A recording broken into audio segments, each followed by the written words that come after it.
வணக்கம். ஜெயா பிளஸ் செய்திகளுக்காக நிவேதா. நான் தனியறையில் இருப்பதால் முகக்கவசம் அணியவில்லை. நீங்கள் கட்டாயம் முகக்கவசம் அணிந்து வெளியில் செல்லுங்கள். இனி விரிவான செய்திகளை பார்ப்பதற்கு முன்னதாக தலைப்புச் செய்திகளை பார்க்கலாம். தமிழகத்தில் தளர்வுகளுடன் கூடிய ஊரடங்கை வரும் நவம்பர் மாதம் 15ஆம் தேதி வரை நீட்டித்து தமிழக அரசு உத்தரவு. வரும் 1ஆம் தேதி முதல் திரையரங்குகள் 100% பார்வையாளர்களுடன் செயல்பட அனுமதி.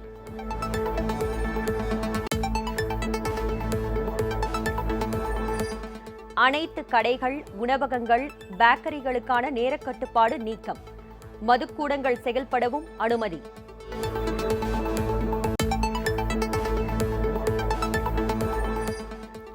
உள் மற்றும் வெளி விளையாட்டு அரங்குகளில் பயிற்சிகள், விளையாட்டு போட்டிகள் நடத்த அனுமதி. சிகிச்சை தேவைகளுக்காக நீச்சல் குளங்களை பயன்படுத்தலாம்.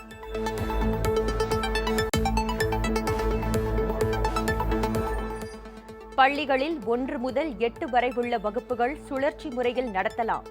கொரோனா வழிகாட்டு நெறிமுறைகளை பின்பற்றி நடத்த அறிவுறுத்தல்.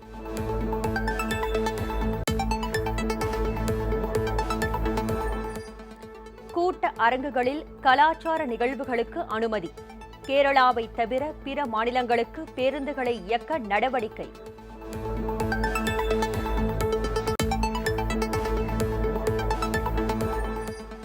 தீபாவளி பண்டிகையையொட்டி தமிழக அரசின் பொதுத்துறை நிறுவனங்களில் பணிபுரியும் ஊழியர்களுக்கு 10% வரை போனஸ் வழங்கப்படும். தமிழக அரசு அறிவிப்பு.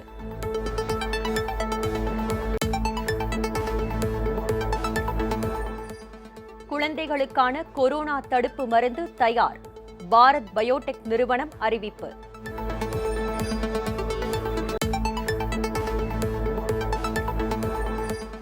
நீலகிரியில் கனமழையால் சாலையில் பாறைகள் விழுந்து போக்குவரத்து பாதிப்பு. வீடுகளுக்குள் தண்ணீர் புகுந்ததால் பொதுமக்கள் அவதி.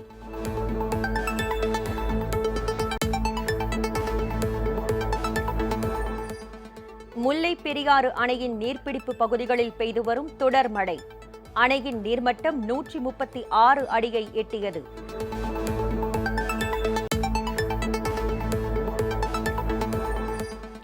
பண்ருட்டி முந்திரி ஆலை தொழிலாளி கோவிந்தராஜ் கொலை வழக்கு. திமுக எம்பி ரமேஷின் ஜாமீன் மனு தள்ளுபடி.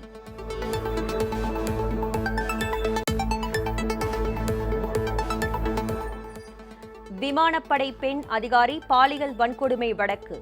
மாநில காவல்துறை விசாரிக்க கோவை மாவட்ட நீதிமன்றம் அனுமதி.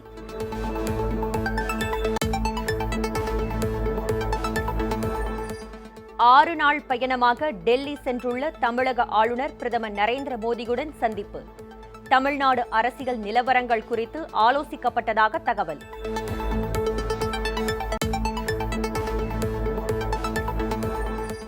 லக்கிம்பூரில் விவசாயிகள் கொல்லப்பட்ட வழக்கில் மேலும் 3 பேர் கைது. இதுவரை ஆஷிஷ் மிஸ்ரா உட்பட 13 பேர் கைதானதாக தகவல்.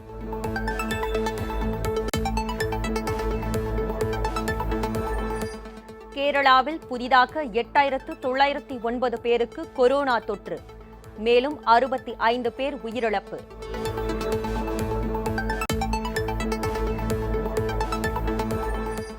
கொரோனா பாதிப்பிற்கு பிறகு இந்தியாவில் மனிதர்களின் சராசரி ஆயுட்காலம் 2 ஆண்டுகள் குறைவு. ஆய்வில் தகவல்.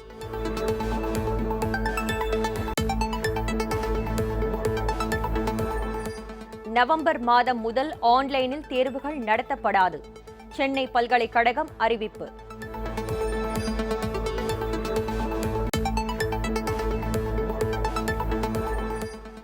இயக்குனர் விக்னேஷ் சிவன், நடிகை நயன்தாரா இணைந்து தயாரித்துள்ள கூழாங்கல் திரைப்படம் இந்தியா சார்பில் ஆஸ்கர் விருதுக்கு பரிந்துரை.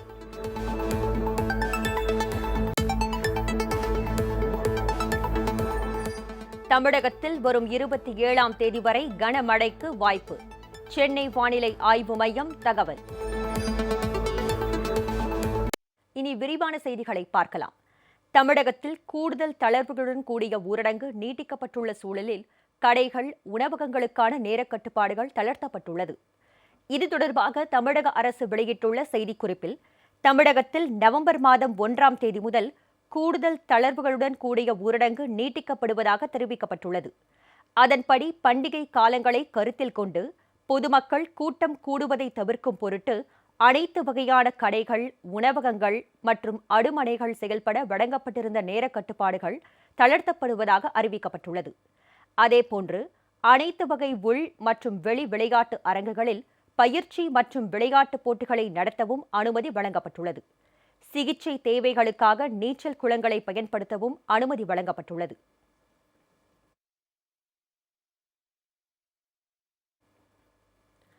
தமிழகத்தில் நவம்பர் மாதம் 1ஆம் தேதி முதல் திரையரங்குகளில் 100% பார்வையாளர்களுடன் இயங்க தமிழக அரசு அனுமதி வழங்கியுள்ளது.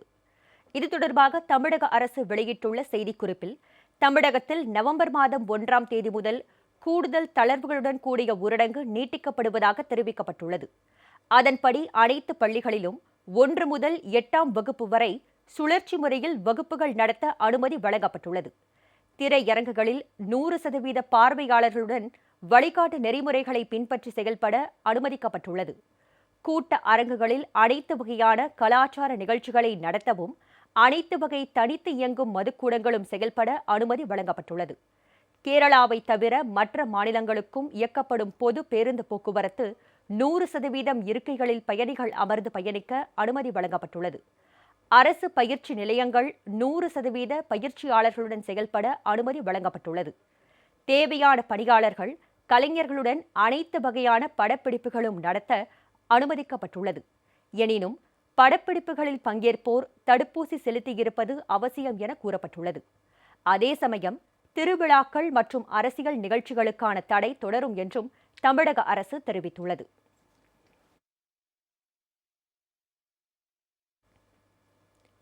தீபாவளி பண்டிகையொட்டி தமிழக அரசின் பொதுத்துறை நிறுவனங்களில் பணிபுரியும் ஊழியர்களுக்கு 10% வரை போனஸ் வழங்கப்படும் என்று தமிழக அரசு அறிவித்துள்ளது. இது தொடர்பாக தமிழக அரசு வெளியிட்டுள்ள அறிக்கையில், தமிழக அரசின் பொதுத்துறை நிறுவனங்களில் பணிபுரியும் ஊழியர்களுக்கு 10% வரை போனஸ் வழங்கப்படும் என்றும், சி மற்றும் டி பிரிவு பணியாளர்களுக்கு போனஸ் மற்றும் கருணை தொகை வழங்கப்படும் என்றும் தெரிவிக்கப்பட்டுள்ளது. 8.33% போனஸ் மற்றும் 1.67% கருணை தொகை என 10% போனஸ் வழங்கப்படும் என்று அந்த அறிக்கையில் கூறப்பட்டுள்ளது.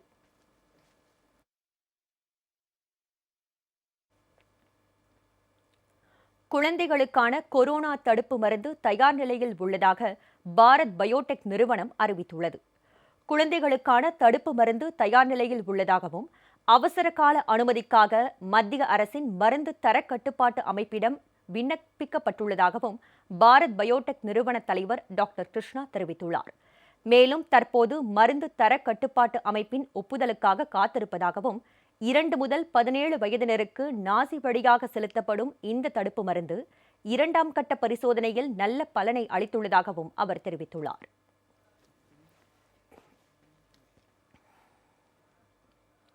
நீலகிரி மாவட்டத்தில் கனமழை காரணமாக கோத்தகிரி மேட்டுப்பாளையம் சாலையில் பாறைகள் விழுந்து போக்குவரத்து பாதிக்கப்பட்டுள்ளது. கூடலூர் பகுதியில் வீடுகளுக்குள் வெள்ள நீர் புகுந்ததால் பொதுமக்கள் அவதியுற்றனர். நீலகிரி மாவட்டம் கூடலூர், கோத்தகிரி பகுதிகளில் கடந்த 10 நாட்களாக தொடர்ந்து கனமழை பெய்து வருகிறது. கூடலூர், பந்தலூர், தேவாலா ஆகிய பகுதிகளில் கடந்த 3 நாட்களாக கனமழை பெய்து வருகிறது. பிற்பகலில் சுமார் 2 மணி நேரத்திற்கும் மேலாக இடியுடன் கூடிய மிக கனமழை பெய்தது. ஸ்ரீமதுரை ஊராட்சிக்குட்பட்ட முதுகுழி என்ற பழங்குடியினர் கிராமத்தில் காட்டாற்று வெள்ளம் புகுந்தது. விளைநிலங்கள் நீரில் மூழ்கியதுடன் வெள்ளத்தில் ஆட்டோ அடித்துச் செல்லப்பட்டது. வீடுகளில் வெள்ளம் சூழ்ந்துள்ளதால் பழங்குடியின மக்கள் பத்திரமாக மீட்கப்பட்டு முகாம்களில் தங்க வைக்கப்பட்டனர். இதேபோல் தேவர்சோலை பேரூராட்சிக்குட்பட்ட மச்சிக்கொல்லி கிராமத்தில் வெள்ளப்பெருக்கு ஏற்பட்டதால் அப்பகுதி முழுவதும் வெள்ளம் சூழ்ந்து காணப்பட்டது. அப்பகுதி மக்கள் பத்திரமாக மீட்கப்பட்டு முகாம்களுக்கு அனுப்பி வைக்கப்பட்டனர். தொடர்ந்து மழை பெய்து வருவதால் மாவட்ட நிர்வாகம் சார்பில் பல்வேறு முன்னெச்சரிக்கை நடவடிக்கை மேற்கொள்ளப்பட்டு வருகிறது. கோத்தகிரி பகுதியில் கனமழையால் தட்டப்பள்ளம் பகுதியில் கோத்தகிரி மேட்டுப்பாளையம் சாலையில் ராட்சத பாறை விழுந்து போக்குவரத்து பாதிக்கப்பட்டது. ராட்சத பாறையை அகற்றும் பணியில் நெடுஞ்சாலைத்துறையினர் மற்றும் போலீசார் ஈடுபட்டுள்ளனர். முல்லை பெரியாறு அணையின் நீர்பிடிப்பு பகுதிகளில் பெய்து வரும் தொடர் கனமழையால் அணையின் நீர்மட்டம் 136 அடியை எட்டியது. தொடர் மழையால் முல்லை பெரியாறு அணையின் நீர்மட்டம் நாளுக்கு நாள் உயர்ந்து வரும் நிலையில் நீர்மட்டம் 136 அடியை எட்டியது. 2014ஆம் ஆண்டு உச்சநீதிமன்ற தீர்ப்புக்கு பிறகு 6வது முறையாக அணையின் நீர்மட்டம் 136 அடியை எட்டியுள்ளது. தற்போது நீர்வரத்து வினாடிக்கு 3550 கன அடியாக உள்ள நிலையில் வினாடிக்கு 2150 கன அடி தண்ணீர் வெளியேற்றப்படுகிறது. அணையின் நீர்மட்டம் 136 அடி எட்டிய தகவலை தேனி, இடுக்கி மாவட்ட ஆட்சித் தலைவர்களுக்கும் மாவட்ட காவல்துறை கண்காணிப்பாளர்களுக்கும் தமிழக பொதுப்பணித்துறையினருக்கும் தெரிவிக்கப்பட்டுள்ளது.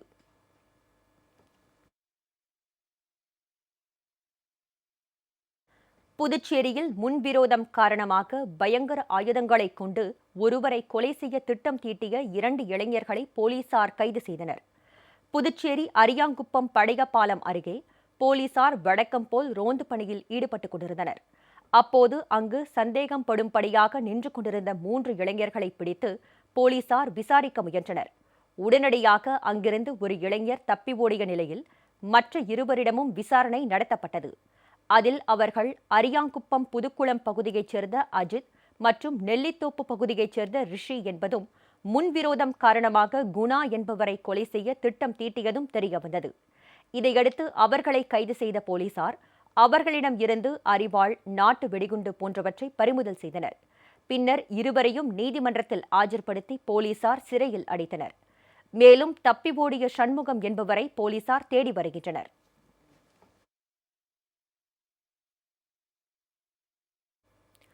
கடலூர் மாவட்டம் பண்ருட்டியில் முந்திரி ஆலை தொழிலாளி கோவிந்தராஜ் கொலை வழக்கில் திமுக எம்பி ரமேஷின் ஜாமீன் மனுவை கடலூர் நீதிமன்றம் தள்ளுபடி செய்துள்ளது.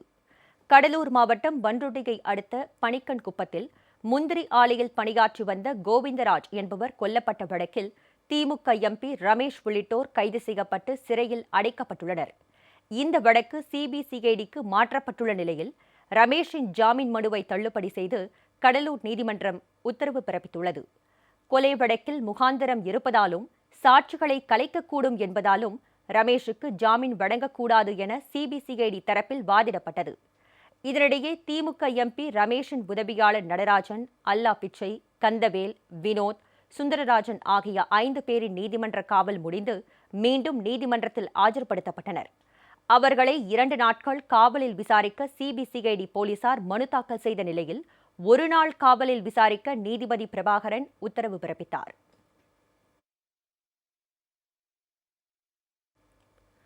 கோவையில் விமானப்படை பெண் அதிகாரி பாலியல் வன்கொடுமை செய்யப்பட்ட வழக்கு மாநில காவல்துறையினரிடம் ஒப்படைக்கப்பட்டுள்ளது. கோவையில் உள்ள இந்திய விமானப்படை பயிற்சி கல்லூரியில் லெப்டினன்ட் அமிதேஷ் ஹர்முக் என்ற அதிகாரி தன்னை பாலியல் ரீதியாக துன்புறுத்தியதாக விமானப்படை பெண் அதிகாரி ஒருவர் காவல்துறையில் புகார் அளித்தார். இதையடுத்து வழக்கு பதிவு செய்த போலீசார் குற்றம் சாட்டப்பட்ட விமானப்படை அதிகாரியை கைது செய்தனர். வழக்கை மாநில காவல்துறையே விசாரிக்க வேண்டும் என பாதிக்கப்பட்ட பெண் அதிகாரி கோரியிருந்த நிலையில் கடந்த செப்டம்பர் மாதம் 30ஆம் தேதி இந்த வழக்கு ராணுவ நீதிமன்றத்திற்கு மாற்றப்பட்டது. இந்த நிலையில் வழக்கை மாநில காவல்துறை விசாரிக்க அனுமதி வழங்கி கோவை மாவட்ட நீதிமன்றம் அனுமதி வழங்கியுள்ளது.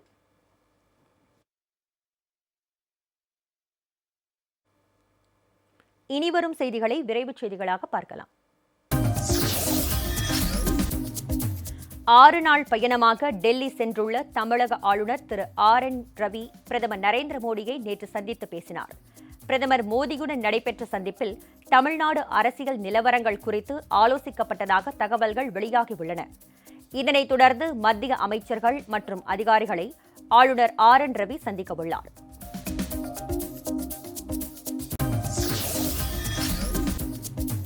உத்தரப்பிரதேச மாநிலம் லக்கிம்பூர் கேரியில் விவசாயிகள் கொல்லப்பட்ட வழக்கில் மேலும் 3 பேர் கைது செய்யப்பட்டனர். லக்கிம்பூர் கேரியில் போராட்டத்தில் ஈடுபட்டிருந்த விவசாயிகள் மீது மத்திய இணையமைச்சர் அஜய் மிஸ்ராவின் மகன் ஆசிஷ் மிஸ்ரா கார் ஏற்றி படுகொலை செய்த சம்பவம் பெரும் அதிர்வலையை ஏற்படுத்தியது.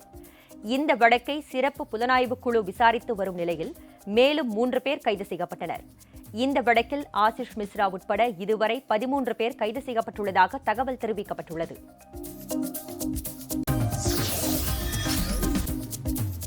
சத்தீஸ்கரில் பொதுமக்களை அச்சுறுத்தி வந்த சிறுத்தையை வனத்துறையினர் கூண்டு வைத்து பிடித்தனர். அங்குள்ள தாம்தாரி மாவட்டத்தில் வனப்பகுதியில் இருந்து வெளியேறிய சிறுத்தை ஒன்று குடியிருப்புக்குள் புகுந்து இருவரை அடித்து கொலை செய்ததுடன் கடந்த 7 நாட்களாக பெரும் அட்டகாசம் செய்து வந்தது. இதனைத் தொடர்ந்து அதனை பிடிக்க வனத்துறையினர் தீவிர முயற்சி எடுத்தனர். இந்நிலையில் வனப்பகுதியில் வனத்துறையினர் வைத்திருந்த கூண்டில் சிறுத்தை சிக்கியது. பின்னர் அதனை வனத்துறையினர் அடர்ந்த வனப்பகுதிக்குள் கொண்டு சென்று விட்டனர்.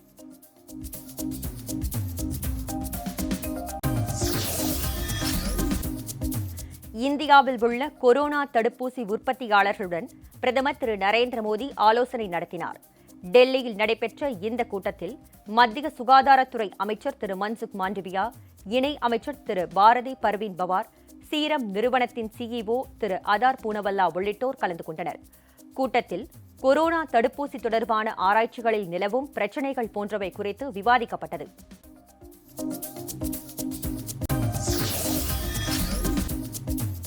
கேரளாவில் புதிதாக 8,909 பேருக்கு கொரோனா தொற்று உறுதி செய்யப்பட்டது. கடந்த 24 மணி நேரத்தில் 65 பேர் பலியானதாகவும் 8,780 பேர் குணமடைந்து வீடு திரும்பியுள்ளதாகவும் தெரிவிக்கப்பட்டுள்ளது. தற்போதைய நிலவரப்படி 80,555 பேர் கொரோனா பாதிப்புடன் சிகிச்சை பெற்று வருவதாகவும் அம்மாநில சுகாதாரத்துறை தகவல் தெரிவித்துள்ளது.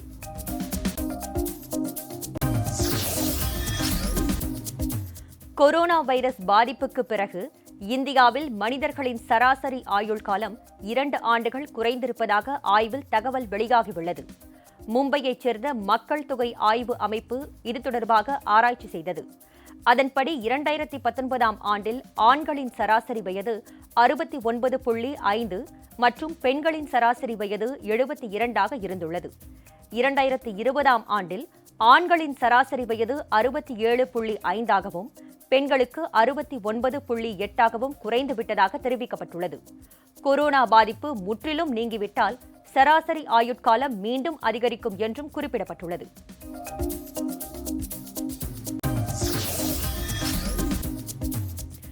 நவம்பர் மாதம் முதல் ஆன்லைனில் தேர்வுகள் நடத்தப்படாது என சென்னை பல்கலைக்கழகம் அறிவித்துள்ளது. இது தொடர்பாக வெளியிடப்பட்டுள்ள அறிக்கையில் நவம்பர் மாதம் முதல் அனைத்து பருவத் தேர்வுகளை மாணவர்கள் நேரடியாக வந்து வகுப்பறைகளில்தான் எழுதுவார்கள் என்றும், பல்கலைக்கழகத்தில் இணைப்பு பெற்ற அனைத்து கல்லூரிகளிலும் இளநிலை மற்றும் முதுநிலை பட்டப்படிப்புகளுக்கு கொரோனா பரவல் தடுப்பு வழிமுறைகளை பின்பற்றி நேரடி தேர்வுகள் நடத்தப்படும் என தெரிவிக்கப்பட்டுள்ளது.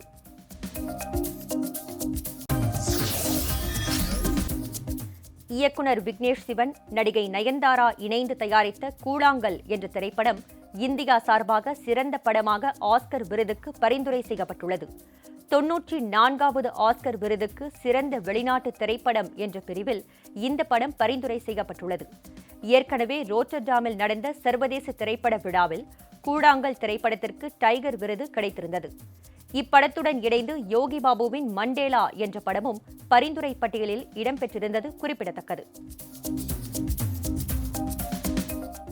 நாள்தோறும் ஒரு ஆலயத்தின் சிறப்புகளை இந்த பகுதியில் பார்த்து வருகின்றோம். அந்த வகையில் இன்று யமபயம் போக்கும் மகிமை பெற்ற திருத்தலமான மதுரை கள்ளழகர் கோவிலின் சிறப்புகளை தற்போது பார்க்கலாம்.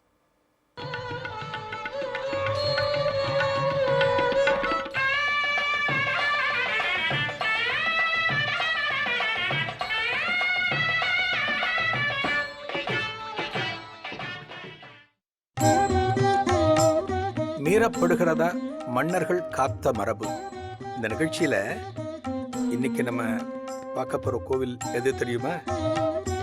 மதுரை கள்ளழகர் கோவில். இந்த அழகர் கோவில் அப்படின்னு சொன்ன உடனே உங்க அத்தனை பேர் மனசுல என்ன தோணுது? குதிரைக்கு மேல அலங்காரமா உட்கார்ந்துட்டு வர அழகர் மனசுல வரார் இல்லையா? அந்த கோவில் தாங்க இந்த கோவில். மதுரையிலேருந்து சுமார் 21 கிலோமீட்டர் தொலைவுங்க. இந்த அழகர் கோவில் அமைஞ்சிருக்கிற இடத்தோட புராண பெயர் திருமாலிருஞ்சோலை அப்படின்னு பேருங்க. ரொம்ப பழமையான கோவில். இந்த இடத்த பார்த்தோம் அப்படின்னா, இந்த கோவிலுக்கு வந்தோம் அப்படின்னா, இங்க இருக்கிற அந்த இயற்கை சூழல் இருக்கு பார்த்தீங்களா, நம்ம கண்களுக்கு அத்தனை ரம்மியங்க. இங்க இருக்கிற தாயார் பேரு கல்யாண சுந்தரவள்ளி தாயார் அப்படின்னு பேருங்க. அழகர் கோவில்ல அழகர் ஆற்றுல இறங்குறது எப்போ? சித்ரா பௌர்ணமி. சித்திரை மாசத்துல மதுரையில் நடக்கிற மிகப்பெரிய திருவிழா அழகர் ஆற்றுல இறங்குறது. எவ்வளவு திபிலோகப்படும் இந்த மதுரை தெரியுமா? அதுக்கு என்ன காரணம்? எதுக்காக அழகர் ஆற்றுல இறங்குறார் அப்படின்னு பார்த்தா புராணத்துக்கு போகணும். துர்வாச முனிவர்னு ஒரு முனிவர் நம்ம அத்தனை பேருக்குமே தெரியும். யாருக்கான ஒருத்தர் ரொம்ப கோபம் வருதுன்னு வச்சுங்களேன், நீ என்னடா பெரிய துர்வாசர அப்படின்னு நம்ம கேட்குறோம் இல்லையா? கோபத்துக்குன்னே பேர் பெற்ற முனிவர் யாருன்னா துர்வாச முனிவர். அவற்றிலிருந்து ஒரு சாபம் கிடைக்கிறதுங்க. யாருக்கு? சுதபஸ் முனிவர் அப்படின்னு ஒரு முனிவருக்கு ஒரு சாபம் கிடைக்கிறது. ஒரு சாபம் அப்படின்னா ஒரு விமோச்சனம் வேணும். அந்த சாபத்துக்கு ஒரு விமோச்சனத்தை கேட்கிறாருங்க இந்த சுதபஸ். யார்கிட்ட? துர்வாசர்கிட்ட கேட்கிறாருங்க. அப்ப சொல்றாராம், யாரு? துர்வாசர் சொல்றாராம், நீ வைகை ஆத்துல போய் தவம் செய்ய. அங்க அழகர் கோவிலிருந்து பெருமாள் புறப்பட்டு வருவார். அப்ப உனக்கு விமோச்சனம் கிடைக்கும் அப்படின்னு சொல்றாருங்க. அதன் பிறகு அழகர் கோவில்ல இருக்கிற பெருமாள் புறப்பட்டு குதிரை வாகனத்துல ஆத்துல இறங்குற போது இந்த சுதபஸ் மகரிஷிக்கு காட்சி கொடுத்து சாப விமோச்சனத்தையும் கொடுக்கறாருங்க. இது இன்னைக்கும் நடக்கிறது. ஏதோ அழகர் ஆத்துல இறங்குறாருன்னு நம்ம பார்க்கிறோமே தவிர அந்த சுதபஸ் முனிவருக்கு காட்சி கொடுத்து சாப விமோச்சனம் கொடுக்கறது இன்னைக்கும் நடத்தி காட்டுறாங்க. இந்த சித்திர பெரும் திருவிழான்னு சொல்றோம் இல்லையா, அழகர் ஆத்துல இறங்குறது. அதுல அழகர் ஆத்துல இறங்குறது ஒண்ணு முக்கியம். இன்னொரு பெரிய விசேஷம் மீனாட்சி திருக்கல்யாணம். இந்த ரெண்டுமே சித்திர மாசத்து பெரும் திருவிழாவில் நடக்கக்கூடிய முக்கியமான வைபவம்.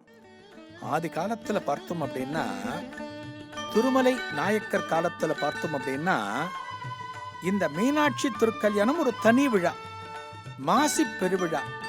அதாவது மாசி மாசத்துல இந்த மீனாட்சி திருக்கல்யாணம் தனியா நடக்கும். இந்த சித்திர மாசத்துல அழகர் ஆற்றில் இறங்குறது தனியா வைணவத்தின் சார்பா நடக்கும். சைவம் வைணவம் ரெண்டு பிரிவு. ஆனா இந்த திருமலை நாயக்கர் எப்பேற்பட்ட மன்னர் பாருங்க, அவரோட மனசை பாருங்களேன். எதுக்கு சைவம் வைணவம்னு நம்ம பிரிச்சு பார்க்கிறோம்? இந்த சைவ திருவிழாவும் இந்த வைணவ திருவிழாவும் ஒன்னா நடத்தலாமே அப்படின்னு சொல்லிட்டு இந்த மீனாட்சி திருக்கல்யாணத்தை இந்த சித்திர மாச திருவிழாவில் ஒரு அங்கமா மாற்றினவர் இந்த திருமலை நாயக்க மன்னர்னே.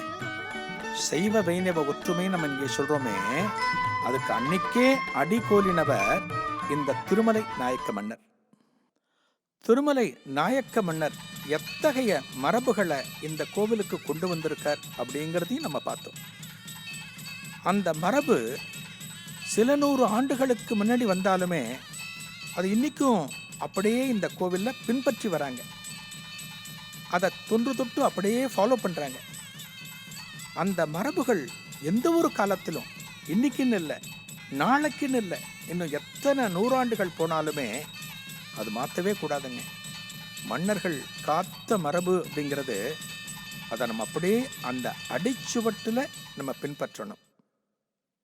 ஒரு சிறுவாச்சூர்னு ஒரு ஊர் இருக்குது, மதுரகாளி அம்மன் சொல்லி.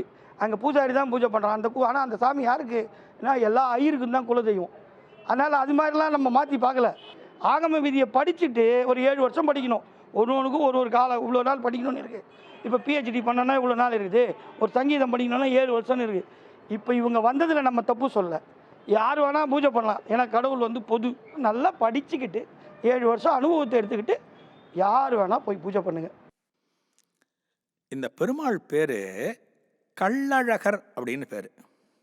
இப்போ கள்ளச்சிரிப்பு அப்படின்னு நம்ம சொல்றோம் இல்லையா, பல பேரோட உள்ளத்தை கொள்ளை கொண்ட காரணத்தினால இவருக்கு பேரு கள்ளழகர் அப்படிங்கிற பேருங்க.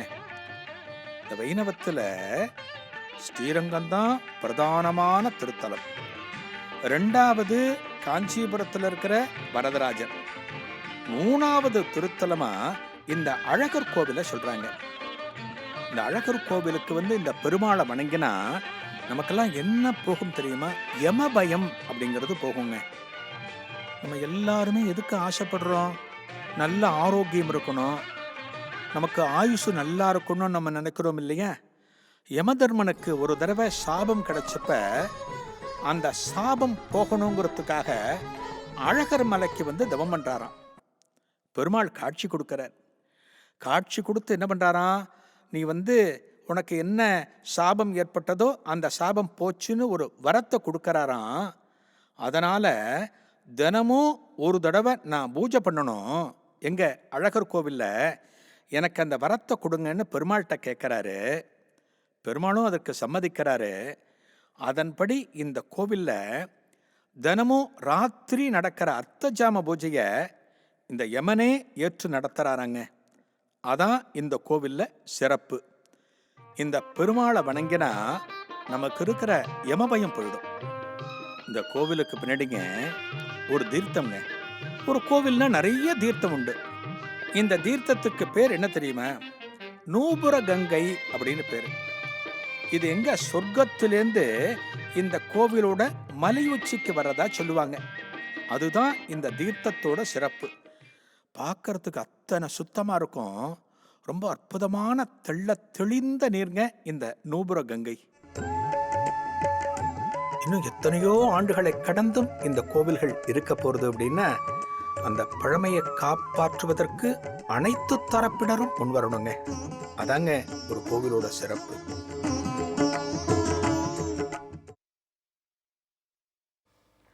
அடுத்ததாக கேள்விகள் 1000 நிகழ்ச்சியை தொடர்ந்து பார்க்கலாம். தொடர்ந்து பாருங்கள் ஜெயா பிளஸ் செய்தி சேனல்.